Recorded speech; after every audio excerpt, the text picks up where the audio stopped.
Alright, part 2. If you haven't seen part 1 yet, I'd recommend you do that, because it lays the groundwork for this part. Either way, let's dig into some more Quran science. Just as the Big Bang Theory tells us that the history of the universe's creation is a history of space eras, with each era playing a specific role in the formation of our current universe for a specific period of time, the Holy Quran narrates exactly that in chapter 41, verse 12. The Holy Quran tells us that during the process of the universe's creation, God completed the heavens as 7 heavens, and he made in each heaven its affair. After everything I presented in part 1, do I even need to explain why this is meaningless? Not really, it's pretty much dead on arrival, isn't it? I think that for once I'm going to uncharacteristically shut up for a second and let this speak for itself. What's even more interesting is that at the end of that verse, the Holy Quran says that God adorns the nearest heaven with lamps. The term lamps here refers to the moon and sun. That really is interesting, considering how in that other video I debunked, you said this was a reference to the end of the photon epoch when light could start propagating. Cosmic dust was also responsible for blocking the light emitted from stars and galaxies, meaning that for the first 380,000 years or so, our universe was essentially too opaque to shine. He made in each heaven its affair and adorned the nearest heaven with lamps. By using the lamps as an analogy for light, this verse reflects the fact that the universe was in darkness in its early stages. I'm still amazed at how casually you change your interpretations moment by moment to serve your argument. By the way, I agree that it refers to the moon and the sun, but it probably also refers to the stars, considering it seems to be just Muhammad's take on Genesis 1:16, which goes, "And God made 2 great lights, the greater light to rule the day and the lesser light to rule the night. He made the stars also." And now science has proved that the solar system is really in the nearest space era to Earth,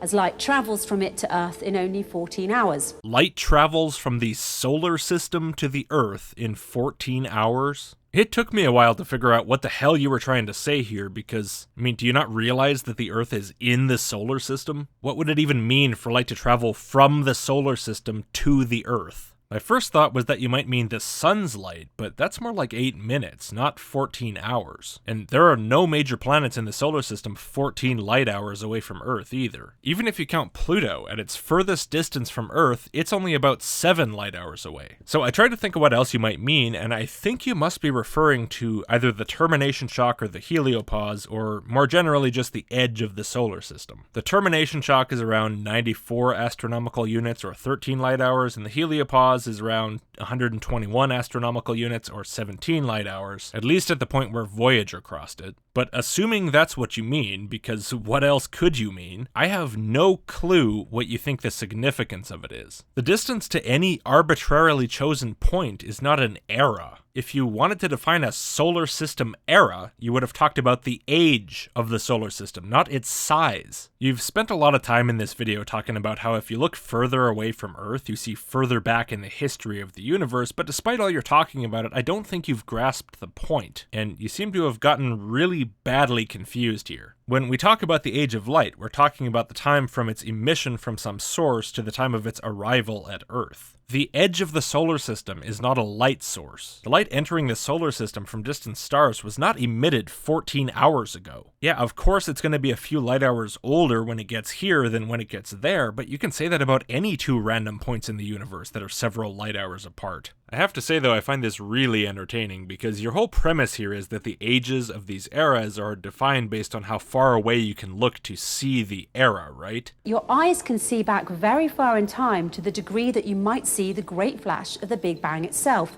But to reach this farthest point, your eyes must first pass 7 eras that took place over the past 13.7 billion years. But when you presented the solar system era originally, your slide showed the solar system era being 4.7 billion years long, which, given that you think that the solar system era refers to how far away you can look to see the solar system, would mean that you can look anywhere between 14 light hours and 4.7 billion light years away and still see our solar system. That's what you're accidentally proposing right now, just because you managed to get yourself all confused about the absolute basics of the concept that you're talking about. I'd tell you to think harder next time if I thought that was possible. Your whole concept here would only make sense if, for example, we looked at where the sun is right now and saw nothing because there was no sun yet, and then we suddenly saw it pop into existence and we quickly calculated the distance to it and we found it to be 8 light minutes and we went, the sun era began 8 minutes ago. Barring something stupid like that, the distance to anything in the solar system is irrelevant to a conversation about how old distant objects are. By the way, now that we're looking at your stupid picture again, can we just move the Earth with its orbiting telescope to the present day instead of 4.7 billion years in the past?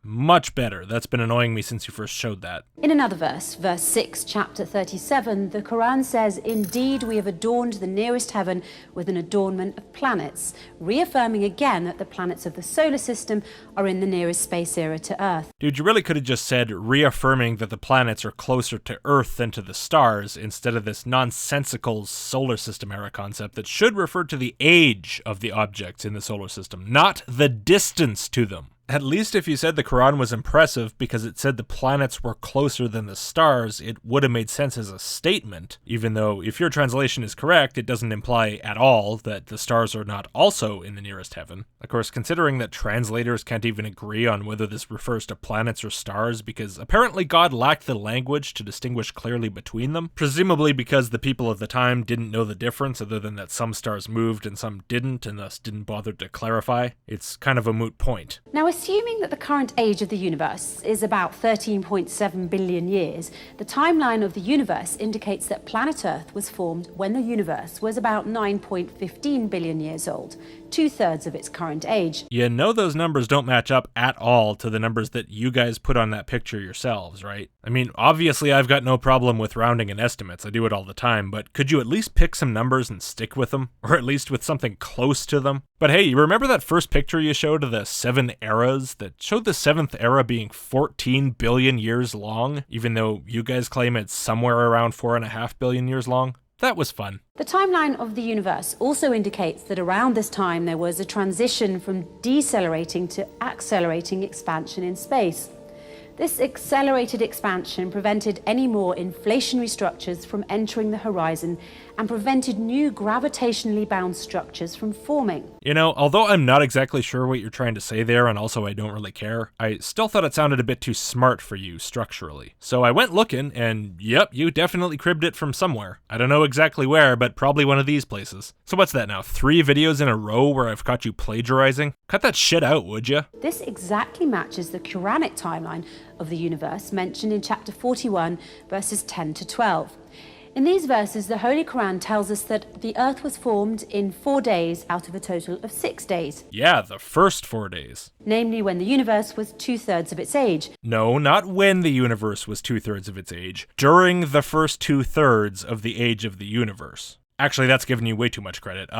During the first 2/3 of the first 6 days of the universe. Whatever, we've been over this already. Then the verses continue to tell us that after Earth had been formed, the heavens, what we now call space... Oh, hold up. You've been interpreting the heavens as eras of time since the Big Bang throughout this whole video. That's the whole point of your incorrect distinction between heaven and the heavens in your translation of verse 41:11. You can't just turn around now and pretend like the heavens meant space all along after you've been calling them eras this whole time. Pick one. Then the verses continue to tell us that after Earth had been formed, the heavens, what we now call space, continued to increase in size, what we now call accelerating expansion. In 4 days, he made in the earth what anchors from high above it, and put barak in it, and equally measured out sustenance of its dwellers for those who ask. Then he directed himself to the heaven while it was smoke. Okay, no mention yet of accelerating expansion. We'll see if you get to that in the next sentence. But what exactly do you mean when you say heaven was smoke after the formation of the earth? I know you think smoke refers to cosmic dust, but after the accretion of the earth, there would have been relatively little cosmic dust in its vicinity, having been pulled to the earth. And if you take the heavens as universal rather than as seen from Earth, there's no reason at all to think that the universe had some great increase in the amount of cosmic dust in the time since the Earth was formed that would warrant referring to specifically the time after the Earth's formation as when the heaven was smoke. If that level of smokiness is what it takes, then the heaven is still like smoke, and it was already like smoke for billions of years before the Earth. So I don't really see how it would make sense to refer to this period as while the heaven was smoke, metaphorically or otherwise. So why would God refer to it this way? It doesn't really mean anything. Then verse 12 says, "And he completed them as 7 heavens within 2 days, and he made in each heaven its affair, and adorned the nearest heaven with lamps." And there you have it. That is all the evidence presented in this entire video for the Quran saying that the universe continued to increase in size with accelerated expansion. So, 0 evidence. They didn't even try to twist some verse to sound like it's saying anything like that. I guess it doesn't matter, their audience is just gonna gobble up whatever NoClash shits onto their plates. But damn guys, I wish you'd put some effort in so there's actually something to debunk. Moreover, although we know that the Earth is round, it's actually more like a bumpy spheroid, NASA has determined the geometry of the universe to be nearly flat. I have no idea why you thought it was relevant to mention the shape of the Earth in the same breath as the geometry of the universe, but alright. Yes, WMAP confirmed with a small margin of error that the observable universe, not the whole universe, has a flat, or at least not far off flat, geometry, in the sense that parallel lines won't converge or diverge. And God tells us in the Holy Quran that he completed the creation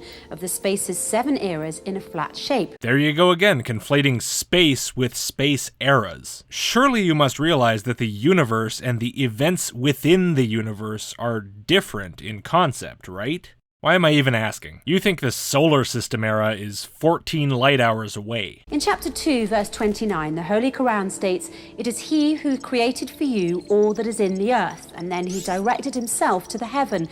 So he completed the 7 heavens in a flat shape, and he knows all things." I hope you stretched before that reach. First of all, I would love for you to explain how you make an era of time have a flat geometry. But if I pretend like you never said the 7 heavens are eras, not space, well, as usual, all the other translators still disagree with you. The closest anyone else comes to saying flat here are a couple translations that say God leveled or straightened the heavens. The former may or may not imply a flat shape, but either way it definitely does not address flatness in the sense of the behavior of parallel lines. And the latter doesn't imply any particular shape at all, and again, it says nothing about flatness in the sense that's relevant here. So have at it. Cherry pick whatever translation you like best, NoClash, because it really doesn't do much for you regardless. Although the fact that you feel the need to try to twist this into a reference to the curvature of the universe makes you look like all you got is a big old pile of nothing. Interestingly enough, the Holy Quran also references what modern physicists now refer to as the cosmological principle.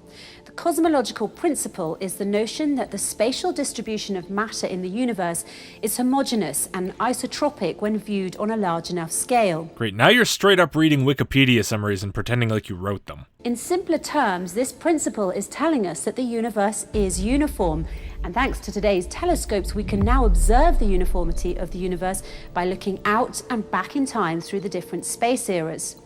Now, would you believe that the Holy Quran told us 1400 years ago that we can observe this uniformity by doing the same exercise of looking through space eras? No.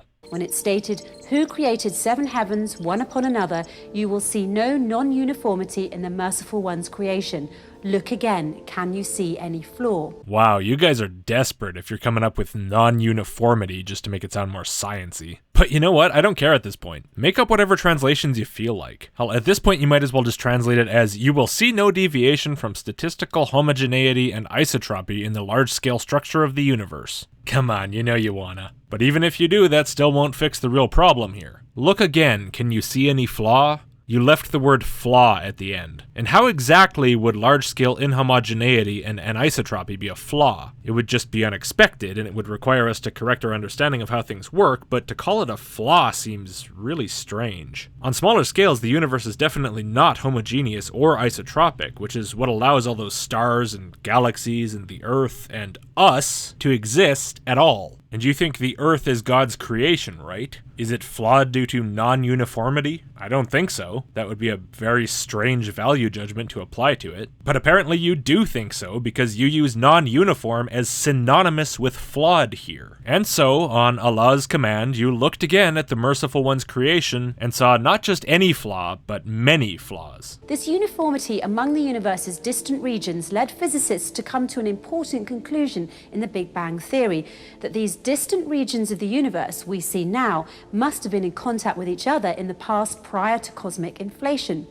This again is consistent with what the Holy Quran revealed 1400 years ago, when it stated, "Have those who disbelieve not considered that both of the heavens and the earth, each of them, was as one united piece, and we separated each of them and made from water every living thing?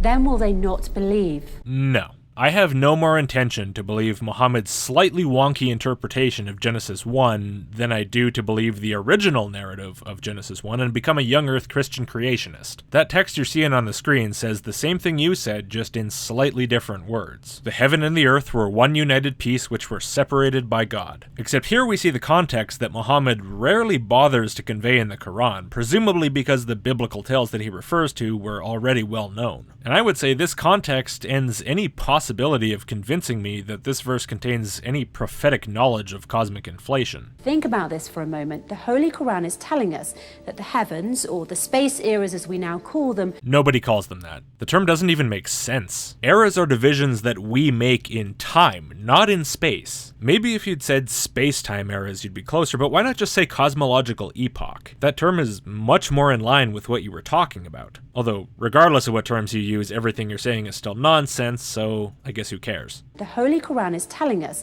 that the heavens, or the space eras as we now call them, were one united piece, and then God separated them, just as science now asserts that the distant eras of the universe we see now must have been in contact with each other prior to the Big Bang, and then, thanks to cosmic inflation, became widely separated eras. You know, the way you're talking about these eras, it's like you think they all still exist, just in more distant places from Earth. And I think that's your core confusion, and why earlier you kept on conflating space eras with space and age with distance. The eras you're talking about aren't there anymore, NoClash. It's not like somewhere out there in the universe is a photon epoch or a recombination period just waiting to be found if you fly far enough. No, it really sounds like you haven't managed to grasp the difference between light from an event and the event itself. In which case, wow.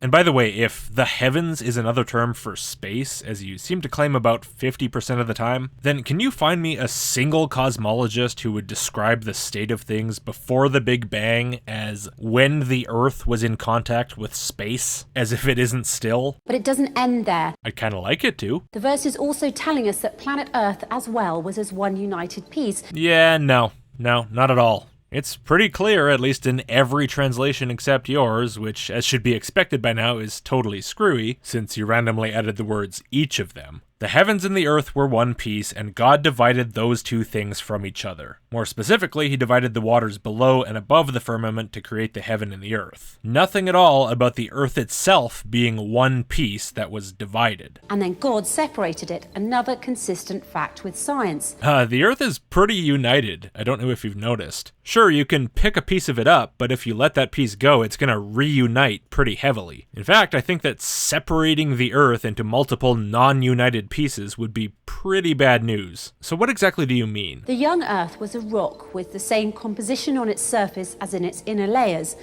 Then the Earth went through a separation process called planetary differentiation, since it was formed 4.5 billion years ago. This differentiation is separating Earth into multiple layers based on their density, meaning that the Earth's interior is zoned by density, with the heaviest material residing at the center, the core, and the lighter stuff floating about at the surface, the crust. Okay, thanks for the random plagiarized science lesson, but since the Quran says no such thing, especially not even a single one of the details that you just said, and since regardless of any differentiation, the Earth is still one united piece in any sense that matters anyway, which makes your verse wrong even if it did mention the Earth being divided, I don't care. At all. Go away. One verse of the Holy Quran, two incredible scientific facts, Confirmed. Alright, that's the last NoClash video for a little while. I'm sure I'll come back to them someday because they're getting insane amounts of positive attention lately, and their threat to critical thinking and scientific literacy is only likely to increase. And when I do come back to them, I think I'll be checking them a lot more carefully for unusually intelligent sounding lines, because the amount of plagiarism that I found in this video just by doing that is absolutely unacceptable. One instance of it I could look past, like maybe they forgot to put a slide in that showed a source, or maybe they copied something into their script notes and meant to rework it, but then they forgot to do that, or maybe they heard something phrased a certain way one time and remembered it, but over time they forgot that it wasn't their own wording. These things can happen sometimes, but the amount of it here, as well as the instances from previous videos, go well beyond anything accidental, and I bet that I'll find a lot more if I pay attention going forward. So if you liked this video, and especially if you liked my NoClash series, consider supporting me on Patreon like all of these amazing people here. They're what's keeping me going at this rate. Thanks for watching everyone, I'll see you next time.